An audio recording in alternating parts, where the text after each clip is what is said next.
वहां के बीच में बैठ गया देवता का रूप बनाकर।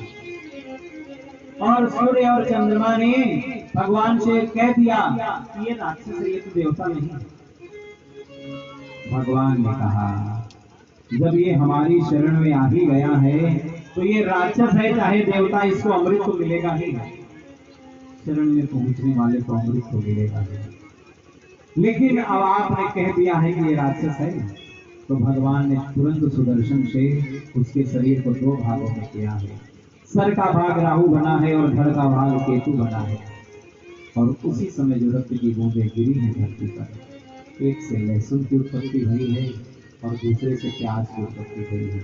यही कारण है, लहसुन और प्याज में बहुत से औषधीय गुण हैं। वो इस कारण क्योंकि स्वर भानु ने अमृत को पी लिया था, लेकिन वे भगवान को भोग नहीं लगाए जाते हैं और उनको पाने के लिए मना किया जाता है, क्योंकि वे राक्षस के रक्त से उत्पन्न है। हो सके तो इनका त्याग करने का प्रयास करिएगा। मैं आपसे बात कहूं, हम भगवान से सब कुछ चाहते हैं, लोग सुख चाहते हैं, संपत्ति चाहते हैं, लेकिन भगवान के लिए हम कुछ नहीं करना चाहते। इतनी छोटी सी एक कुछ चीजें क्या हम भगवान के लिए नहीं छोड़ सकते हैं?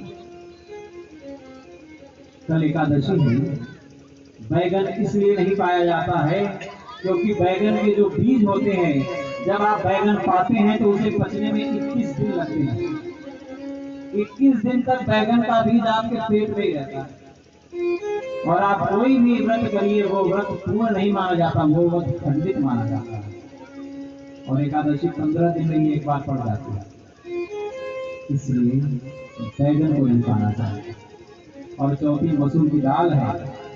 मसूर की दाल के दोनों भाग एक साथ आते हैं, इसलिए मनुस्मृति में वर्णन है कि उसे भगवान को भोग नहीं लगाया जाता है। मसूर की दाल इसलिए नहीं पानी चाहिए, खड़ी मसूर की दाल नहीं पानी चाहिए। भोजन को पवित्र करिए, ईश्वर की कृपा अपने आप आपको मिलेगी।